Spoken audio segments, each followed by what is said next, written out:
After almost a month long roller coaster ride, the arch rivals Australia versus England will go head to head tomorrow at Hagley Oval to preview the final game. And now Sharda is back to look at our preview for tomorrow finals, Australia versus England. And Vishak, who's always been Australia supporter, I think, who mentioned that Australia will go all the way through, is back in the mix. Welcome, Sharda and Vishak. Hope you guys are doing well. And Yes, tomorrow again the Ashes rivalry.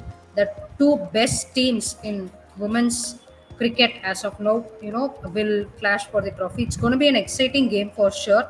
But somehow I think Australia might have the upper hand. speaking of viewership and crowd, Sharda, tomorrow's game is expected to be a full house, isn't it? Sold out tickets? Yes, from the last league game that New Zealand played, uh, till then I think there was up to 10% of capacity. Now that the organizers they have realized that COVID is slowing down a little bit, so we can allow more fans to come to the grounds and cheer for their team. So I think the atmosphere is going to be electric for sure.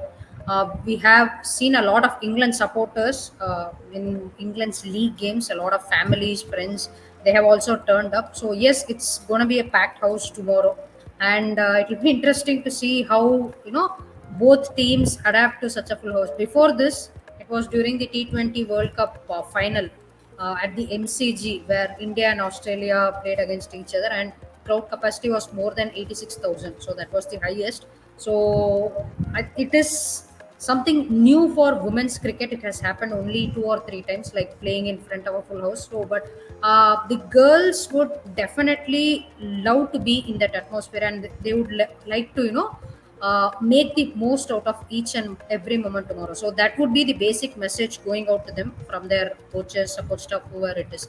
Just go out there and enjoy yourselves. That's going to be the message. I've read on internet, Sharda, that the first ever World Cup finals was also between England and Australia.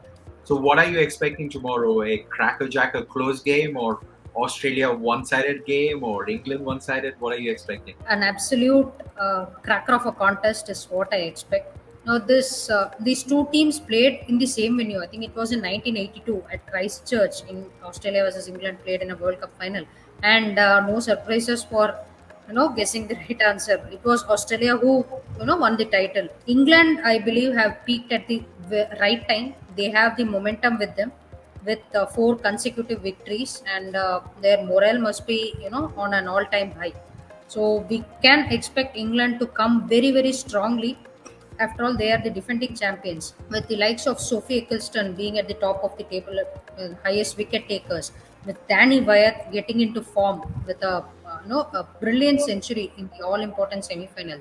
So we can definitely expect competitive cricket from England. But batters have looked, especially the top orders, the likes of Tammy Beaumont and Heather Knight. They have they seem to be running through a lean patch, so that might work a little bit against England, and a lot will depend on Danny Wyatt and Nat Silver, who are going to be absolute key for England with the bat. So Australia, on the other hand, if you see the top five run scorers in the Women's World Cup, three of them are from Australia. They have Rachel Haynes, they have Meg Lanning, and they have Alisa Healy. So this itself shows us how strong the Australian batting is and has been in this tournament. Apart from these three, they have Beth Mooney to pull them out of any kind of situation, whatever the situation is. Whether they are 4 or 5 down for 100, whether they're chasing a 280 plus score, there is always this Beth Mooney who bats right till the end and irritates the opposition. So she is there, Talia McGrath and Ashley Gardner, who are capable of hitting those big boundaries, getting those 20 of 10 balls. So Australia have the perfect batting lineup, and they look so strong at the moment. So uh, England will be looking up to Sophie Eccleston, who can actually get some wickets. Meg Lanning, as we know, has succumbed to spinners, taking the ball away from her. She has been dismissed by Rajeshwari Gaikwad quite a number of times. So it'll be interesting to see that battle. Sophie Eccleston versus Meg Lanning, Annie Ashrafsol versus Alisa Healy. So these are going to be the key battles that determine tomorrow's course of game. But overall, it's going to be a close contest for sure, but I expect Australia to come out on top. And Vishak, Alisa Healy and Rachel Haynes on top, that partnership is going to be crucial. Whether they bat first or bat second doesn't matter. If those two get off to a start, we have seen time and again what happens to the opposition. Yeah, even if one of them gets out, see who comes in next. It's Meglaning, and not sure if Yeah. Ellis Perry would play or not. So if she plays, look how the intimidating the batting order is. Like if one goes, you cannot even relax. Next one comes in, and like it's a very intimidating batting. Even if you see at 7, Ashley Gardner comes in and scores about around 40 runs of around 15-20 balls. That's the way she has been playing. And it's not only that she bats, she comes and bowls and handy spin, some handy spin as well. So it's really scary the kind of the batting order they have. So for me, it would be like the true it's between the two strong suits of the team. Whoever does better will win the cup. It's Australia's batting versus England's bowling for Yeah. me. So like who wins this contest would be winning the cup. So I somehow feel Australia's batting is much more stronger. So if they bat first and put up a good score, I think England would be under pressure. Or Australia even have the batting to actually chase it down as well. Because the way, like we have seen Meg Lanning, she is kind of the chase master in women's cricket. So they have all bases covered. So I feel like Australia have the upper hand, but we can't discount England as Shada mentioned. They have just peaked at the right time. They have 4 wins on the trot, and yeah, even both the teams have the momentum. But it just takes one bad game. You have won all the games till now for Australia, but one bad game and you can lose the cup. So yeah, I would expect a very close game. I would want it to go to the last over. Want it to be a viewer's delight, and then like whoever wins it, it is fine for me. Yeah. And speaking of England peaking at the right time, Sharda, they lost first three games and they looked completely down and out. What changed in England camp? That's how champion teams work. It was revealed by Kate Cross in one of the post-match interviews that there were a few tears in the English dressing room. But after the third loss, all that was discussed was, how to just come out of this and win the other games. Just to go out and give their 100%. So she mentioned that the losses weren't discussed at all. They weren't even considered. They were told to treat this entire tournament like a fresh start. So you were just told that you are going to play match number one tomorrow, and play it that way. So that was the kind of freedom that the English coaching staff has had given to the girls. And they were fantastic as well. They realized how important this tournament has, for England, because they're being the defending champions and having such champion players in the side. They have Catherine Brunt, Anya Shrubsole, they have Tammy Beaumont, they have Danny Wyatt, they have Heather Knight, Nat Sewer, who have all been a part of the 2017 World Cup. So England cannot discount experience factor for sure.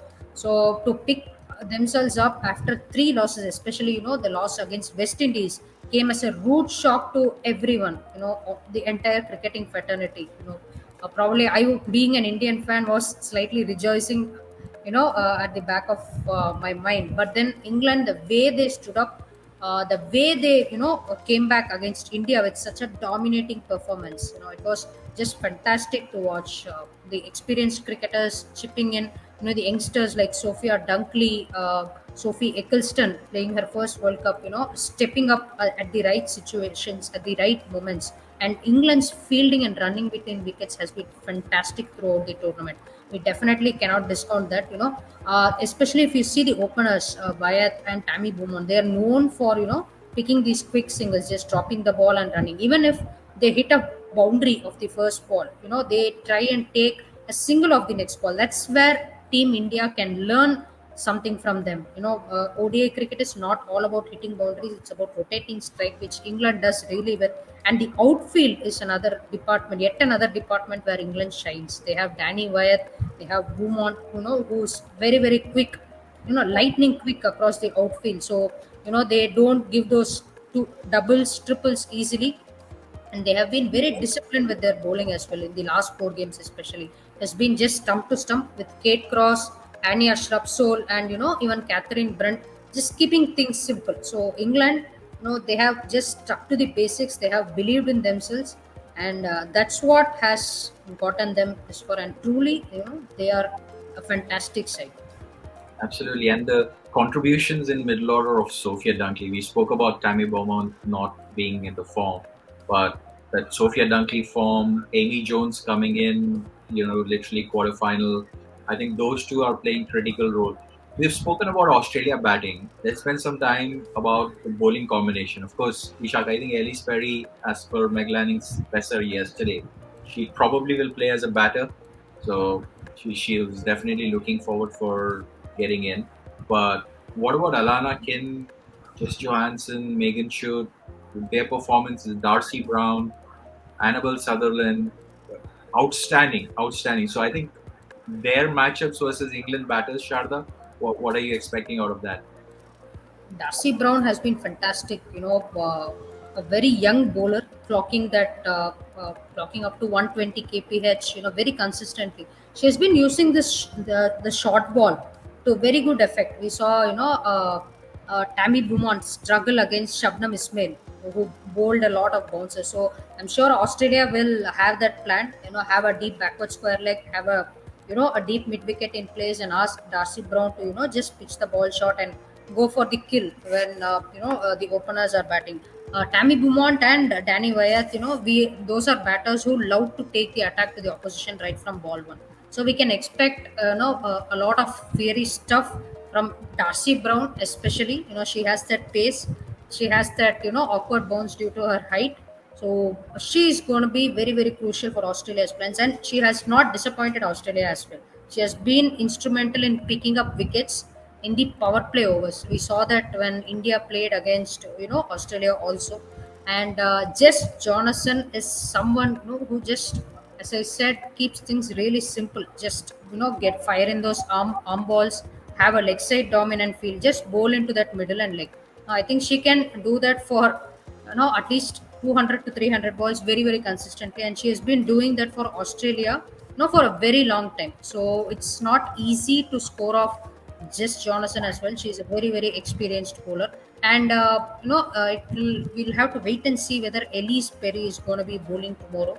But if at all she does, she also can trouble the batters with the ball going away, and suddenly the fourth or fifth ball she gets the ball in. So if Elise Perry strikes form with the ball, that's also going to be a very very dangerous thing for England, because Elise Perry apparently is the leading wicket taker for Australia against England. So with all her experience, I think Elise Perry chipping in with the ball will also be a huge advantage for Australia. And Alana King, what a character she has been.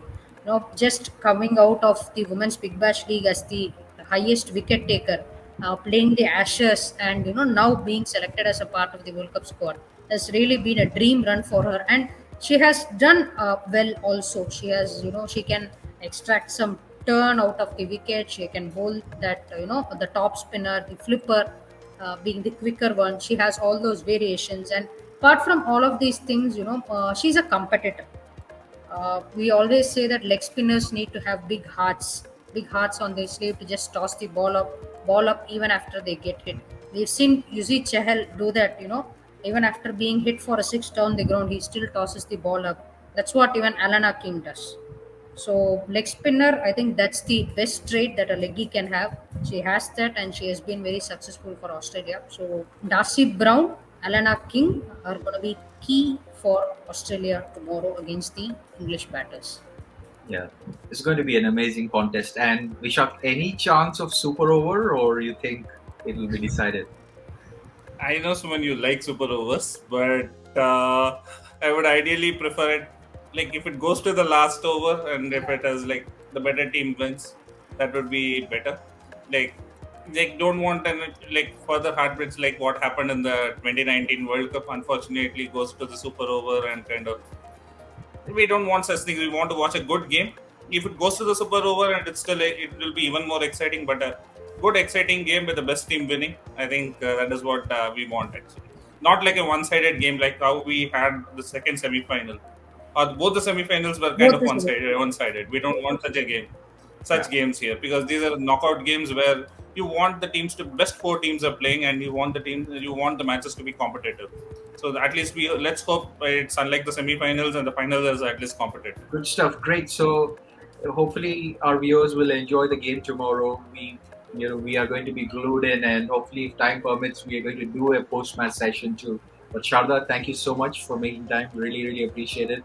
We love your passion, and you keep us honest in covering the game of sport for women's as well. So we appreciate that. And Vishak, hopefully, your Australia team will make it 8-8, 7-7 already. But we will see. Tomorrow should be a good game. Thanks for watching, and if you like our content, drop us a comment, drop us a like, and tell your family friends to subscribe. And we will be back again with another episode another time. Thanks for watching.